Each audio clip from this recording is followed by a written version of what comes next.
ஒருத்தன் டாக்டர் கிட்ட உடம்பு முடியலன்னு போனாயா. அவன் வந்து அவனுக்கு வந்து உடம்பு முடியலன்னு சொல்லிட்டு டாக்டர் மாத்திரை கொடுத்துருக்காரு. அந்த மாத்திரை வந்து அந்த மாத்திரை எடுத்து அவனா பண்ணிட்டான், சுடுகாட்டுக்கு போயிட்டானா. ஏன் சுடுகாட்டுக்கு போனான்? ஏன் போனா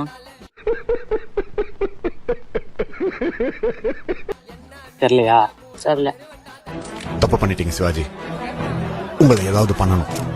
எவ்வளவு பெரிய அவமானத்தை எனக்கு கொடுத்துட்டீங்க. திருப்பி கொடுத்துடணும். தெரியலையா? கன்ஃபார்மா?